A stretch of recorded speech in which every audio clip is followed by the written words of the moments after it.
Hello tout le monde, j'espère que ça va. Donc dans cette nouvelle vidéo, je vous retrouve pour vous faire un gâteau en fimo dégradé avec un imprimé. J'espère qu'il va vous plaire et c'est parti. Pour la liste du matériel, vous allez avoir besoin de fimo orange clair, de vanille, de lilas, de chocolat et de pâte Burke. Donc la pâte Burke, c'est de la pâte que vous n'utiliserez plus. De colle, moi comme d'habitude c'est la azulite, d'un emporte-pièce rond de la taille du gâteau, d'une aiguille et d'un bout d'aluminium. On va commencer par malaxer de la pâte vanille et chocolat et on va les aplatir. Donc moi je les ai aplatis au cran numéro 1 de la machine à pâte, vous pouvez le faire au rouleau totalement. Et on va en porte-piécer. Donc moi j'ai fait 4 ronds de chaque mais au final j'en ai utilisé que 3. Donc voilà, quand c'est fait, je vais venir les prendre un par un. J'ai commencé par de la couleur vanille pour imiter le biscuit, enfin la génoise plutôt. Donc, et je vais empiler en fait en alternant les couleurs, donc vanille chocolat, jusqu'à avoir en fait une hauteur que je souhaite. Donc en fait tout ça dépend de l'épaisseur de pâte que vous avez fait pour vos couches de gâteau. Donc voilà, ça va complètement dépendre. Moi ici j'en ai fait 3, mais peut-être que vous en aurez besoin de 6 si vous voulez un plus fin ou un plus gros gâteau.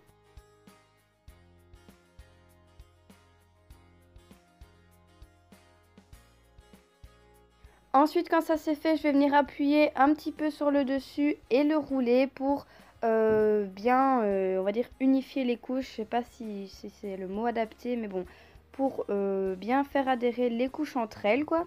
En fait, quand vous roulez, vous n'allez pas devoir appuyer parce que sinon ça va déformer votre gâteau, c'est logique. Donc vraiment, allez-y avec délicatesse.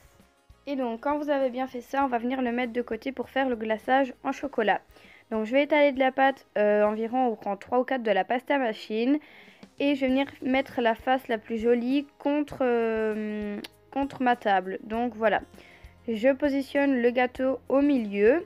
Et je vais retourner pour qu'il y ait du coup la face la plus jolie de la plaque en haut. Et je vais tout simplement recouvrir le gâteau en essayant de ne pas faire trop de plis. Je lisse un maximum. Et vous allez voir qu'après, avec une petite astuce, on va pouvoir effacer les plis. Donc voilà, ensuite je recouvre tout simplement mon gâteau et je vais couper l'excédent à l'aide de mon scalpel. Donc je coupe bien à ras du gâteau pour qu'il y ait le moins de démarcation et j'ai fait attention à mettre la dernière face chocolat, donc du truc chocolat biscuit, donc du gâteau pardon, face à la plaque en chocolat si je peux dire. Enfin je sais pas trop comment vous expliquer, mais pour que j'ai pas à revoir. Pour que je n'ai pas à remettre une plaque de chocolat au-dessus pour pas qu'on voie la démarcation. Je ne sais pas si c'était très clair, mais je pense que vous avez plus ou moins compris. Enfin, je l'espère.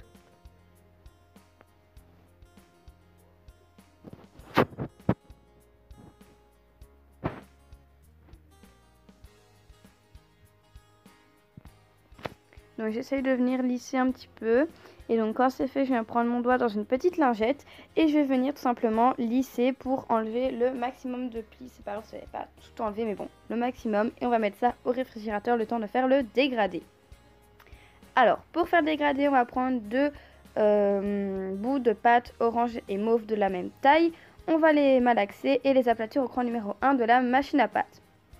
Quand ça c'est fait, je vais venir couper un petit bout et les empiler. Donc les positionner l'un au-dessus de l'autre sans appuyer parce qu'il faut qu'on puisse les empiler après, sans souci. Donc je coupe un petit carré.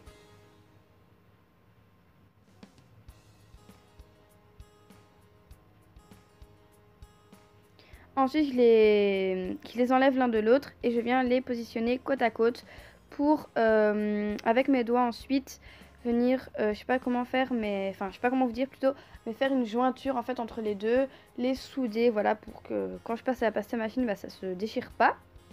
Et ensuite, je vais passer ça au cran numéro 1 de la machine à pâte. Bien sûr, si vous n'avez pas de machine à pâte, vous faites ça au rouleau, hein. Il n'y a pas de souci.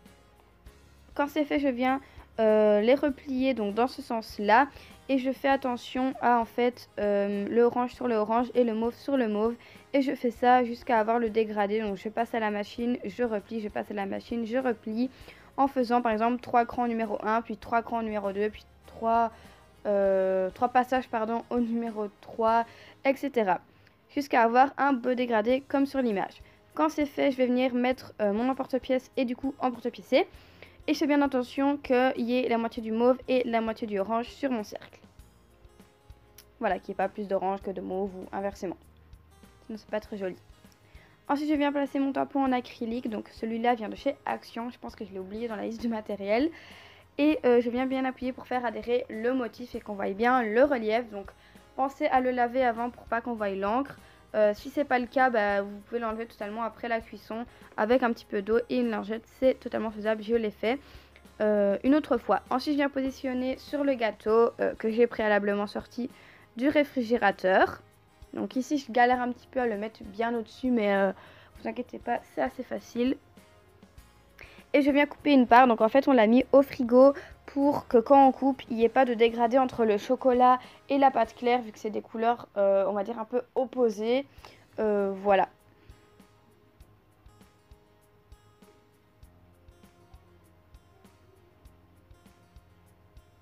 Donc je coupe ici, moi j'ai pas gardé la part, mais si vous voulez totalement faire des boucles d'oreilles, vous pouvez couper plusieurs parts. Si vous voulez garder pour un porte-clés, enfin vous faites comme vous voulez. Si vous voulez mettre une assiette et tout, vous pouvez. Et avec mon aiguille, je viens texturer uniquement la partie biscuit, donc la partie vanille.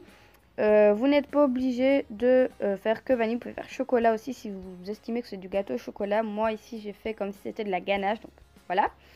Et donc ensuite je l'ai passé au four 30 minutes à 110 degrés. Ensuite j'ai aplati une boule de pâte beurre, donc j'ai repris de la pâte, c'est pour ça que c'est mauve, en forme de rond, donc pour faire un plateau, donc faites un petit peu plus grand que le gâteau. Et je l'ai passé au four pendant environ 10 minutes, faut pas que ce soit juste mou, faut pas que ce soit mou, faut juste que ce soit un tout petit peu dur. J'ai pris un petit bout d'aluminium pour la recouvrir, pardon. Et j'ai essayé de mettre le moins de plis possible. Voilà, je tasse bien et j'appuie bien.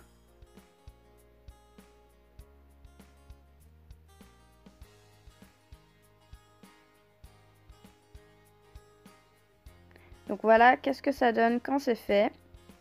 Ensuite, on va faire les petites miettes. Donc je prends un petit peu de pâte vanille et je vais venir l'aplatir, en fait, si je peux dire, sur mon plan de travail.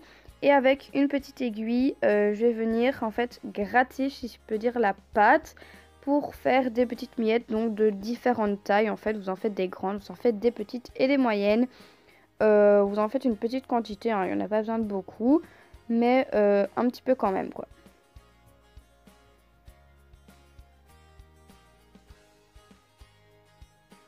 Donc il suffit simplement de gratter en fait.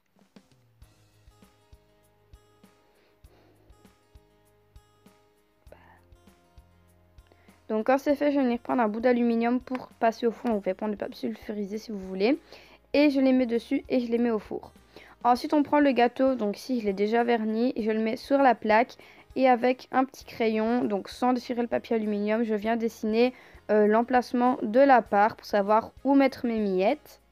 Parce que quand le gâteau sera collé, ce sera plus compliqué. Donc voilà, on fait les petits traits.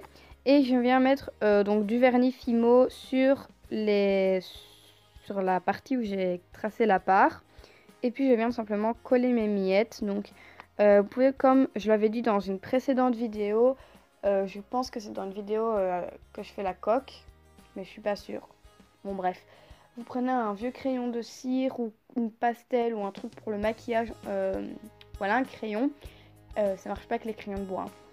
Et vous mettez ça, ça va mieux adhérer. En fait, vous prenez avec la pointe sur l'objet et puis vous mettez dessus et ça va beaucoup mieux adhérer. Ensuite, je vais mettre de la colle sur mon gâteau. Donc avec un petit cure-dent, je vais venir un petit peu l'étaler pour bien avoir partout.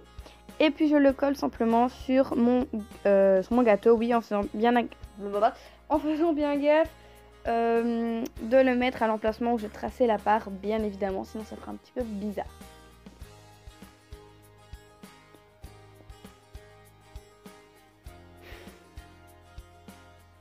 Donc j'appuie un petit peu avec mes doigts et puis bah c'est terminé, vous pouvez l'accrocher en porte-clés comme vous voulez.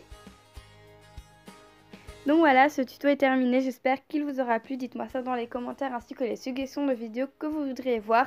Et moi je vous dis à très bientôt dans de nouvelles vidéos, salut!